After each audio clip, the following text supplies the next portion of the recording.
L'univers s'étend-il sur une distance infinie ou possède-t-il une fin précise? Nous allons tenter de répondre à cette question. Tout d'abord, nous verrons les thèses justifiant un arrêt de l'expansion de l'univers et donc une fin potentielle de celui-ci, grâce au cycle universel composé du Big Bang et du Big Crunch. Par la suite, nous verrons que cette question est délicate car complexe. Pour cela, nous montrerons la grandeur colossale du vide interstellaire. Ensuite, nous étudierons le rôle de l'espace-temps, qui peut être un frein à notre perception de l'univers. Puis pour finir, nous ferons une étude de cas spécialisée sur les trous noirs.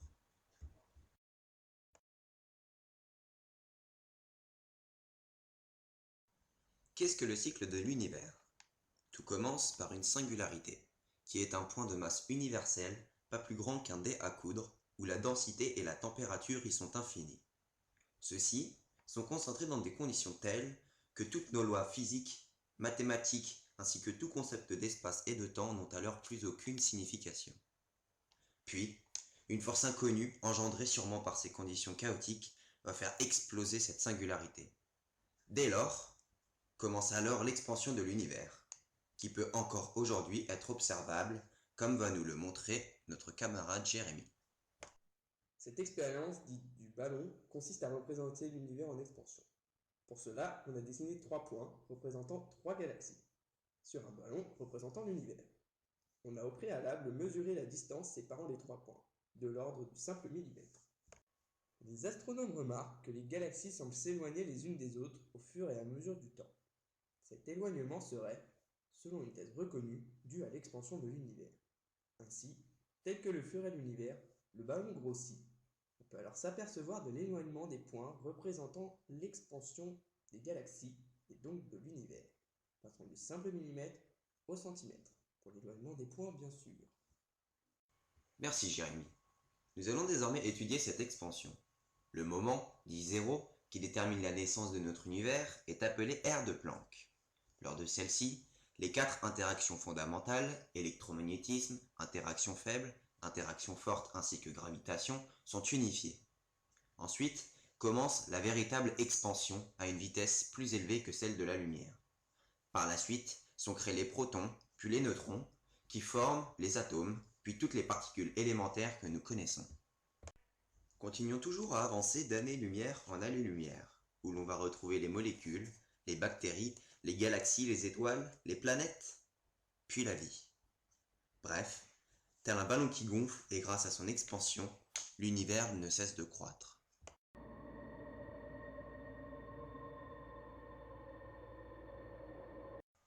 L'univers grossit continuellement. Il grossit, il grossit. Mais cela durera-t-il sans fin?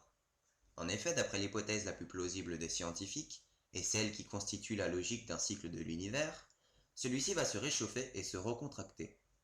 La température redeviendra telle que les atomes se disloqueront et toutes les choses que nous connaissons ne redeviendront qu'un tas de matière incompréhensible. Une nouvelle singularité naîtra jusqu'à attendre un nouvel événement qui la refera exploser.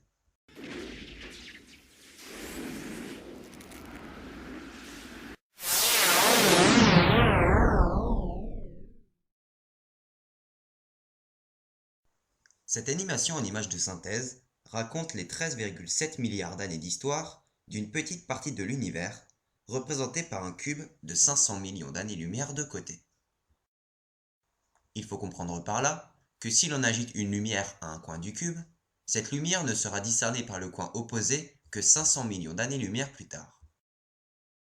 Mais regardons cela de plus près. Au début, peu après le Big Bang, la matière est répartie de façon homogène un peu partout. Enfin presque. Au fil du temps, la matière va s'agglomérer, autrement dit se rassembler autour de petites irrégularités. La matière va attirer la matière par le phénomène de gravitation. Des amas énormes vont alors se former, reliés entre eux par des filaments.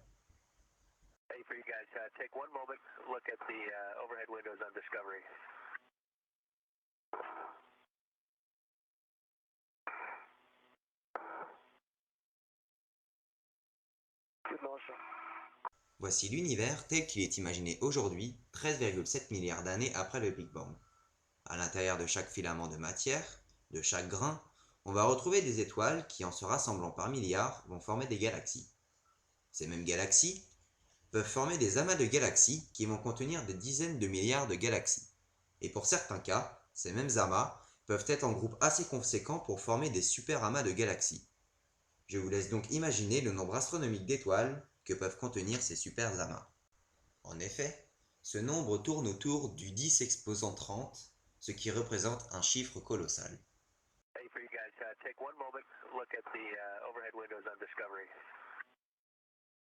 Mais regardons de plus près. Un amas particulier nous intéresse, le nôtre.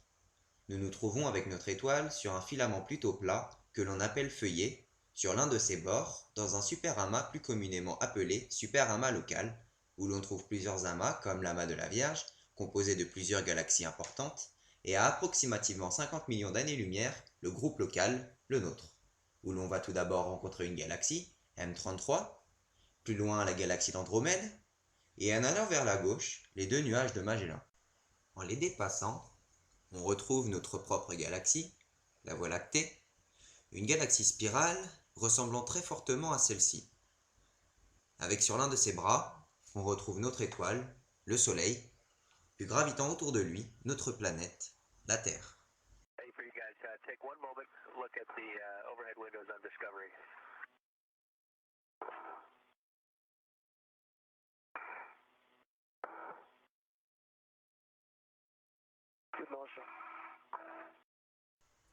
Nous ne vous avons montré qu'une infime partie de l'univers, environ 1/20 de l'univers observable, et avons essayé par ce documentaire de vous montrer l'immensité de celui-ci.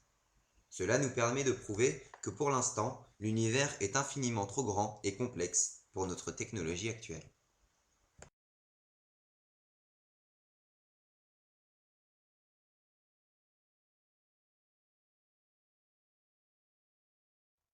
Pourquoi l'espace-temps va-t-il nous aider dans nos recherches? Tout simplement car c'est lui qui dicte la totalité des lois que nous connaissons. Sans lui, l'humanité ne pourrait en aucun cas percevoir un éventuel arrêt de l'expansion de l'univers. Cette expérience très simple va nous permettre de montrer que la masse d'un objet entraîne une déformation de l'espace-temps. En effet, le film plastique, mis de telle sorte qu'il apparaisse à peu près droit, représente la courbe réelle de l'espace-temps. Plaçons ensuite un citron représentant un astre quelconque. Sa masse va émettre une pression sur le film qui va perdre sa coupe uniforme au profit d'une coupe courbée. Ce changement de forme représente donc une courbe de l'espace-temps déformée par la masse de l'objet.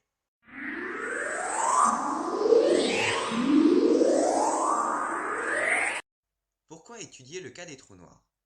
Tout simplement, car comme nous l'a montré le point étudié précédemment, l'espace-temps est la chose la plus importante en ce qui concerne la perception de la réalité par notre humanité.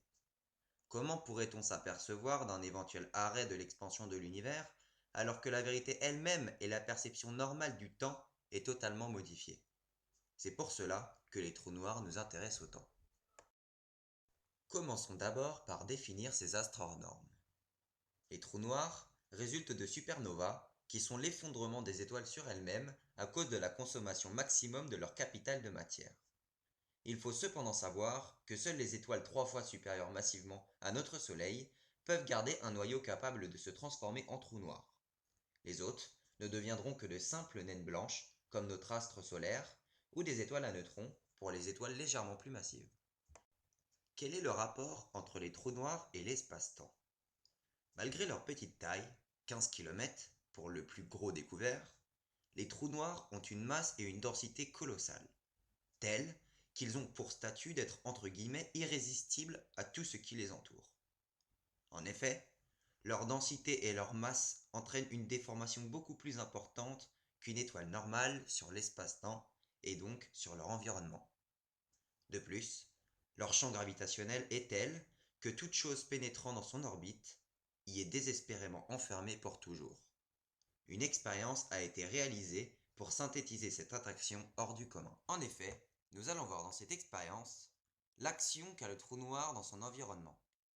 Nous disposons donc d'un aspirateur, représentant le trou noir, un saladier qui nous permet d'amplifier l'action de l'aspirateur et est donc censé modéliser le champ de gravitation de celui-ci, puis de grains de polysirène représentant des astres quelconques.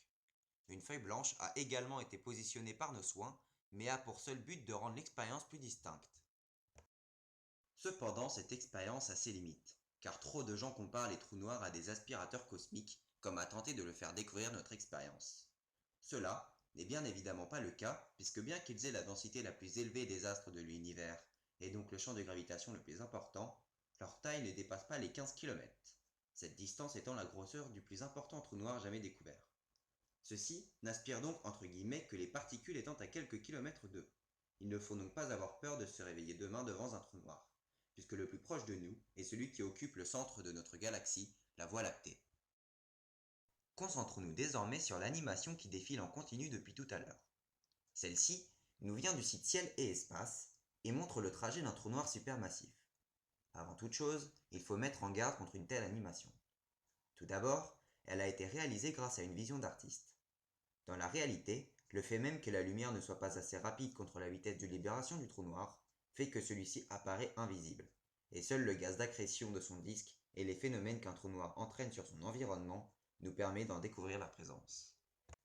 La deuxième limite de cette animation, c'est ce tel changement que le trou noir provoque autour de lui. Il faudrait pour cela un trou noir immensément grand, et aucun exemple y ressemblant n'a encore été découvert. Pour finir, la dernière faiblesse de l'animation est le fait que les étoiles pénétrant dans l'orbite du trou noir finissent par en ressortir. On sait pourtant que cela est impossible, puisque la vitesse de libération du trou noir, correspondant à la vitesse que doit atteindre un objet pour sortir de son orbite, est supérieure à la vitesse de la lumière. Concentrons-nous désormais sur ce que l'on peut y voir. Dans cette reconstitution, on a placé le trou noir au centre du système solaire pour pouvoir y reconnaître un environnement familier. Nous pouvons discerner une forme de voûte autour du trou noir. Celle-ci représente l'anneau d'Einstein. Il représente les étoiles se trouvant derrière le trou noir, après un alignement parfait de la Terre avec ceux-ci. C'est là l'une des caractéristiques les plus incroyables du trou noir. En effet, celui-ci dévie tellement la lumière que l'on peut voir tout objet se trouvant derrière. Ce phénomène est l'une des multiples conséquences d'une telle déformation de l'espace-temps. L'une des hypothèses les plus solides concernant les trous noirs est que notre univers serait tout simplement englouti dans un de ces astres complexes. La déformation de l'espace-temps qui l'occasionnerait serait donc une limite pour discerner une possible fin de notre univers, ainsi que toutes les questions auxquelles nous ne pouvons pas encore répondre. Nous finissons cette étude des trous noirs et par la même occasion l'aboutissement de notre TPE par ce fait d'actualité que nous avons pu voir le mois dernier sur la chaîne de télévision française TF1. La NASA aurait découvert un trou noir supermassif en train d'aspirer une étoile étant trop proche de lui. La reconstitution qu'elle en a faite prouve une nouvelle fois la complexité des trous noirs, car elle est encore représentée à travers l'imagination d'un artiste, et non pas par des phénomènes clairs et rationnels. L'univers s'étend-il sur une distance infinie ou possède-t-il une fin précise? Nous ne pouvons pas répondre clairement à notre problématique. Cependant, nous avons vu des arguments pour une fin, soutenus par la thèse d'un cycle perpétuel d'univers, puis des arguments contre, comme l'espace-temps qui dicte nos connaissances et nos lois, et montre donc les limites d'un cycle de l'univers. Ce qui est sûr, c'est que cette petite planète bleue, qui paraît si anodine dans cette étendue, n'a pas fini de prouver qu'elle seule peut répondre à ces questions. L'homme est maître de son destin, et toute question a sa réponse.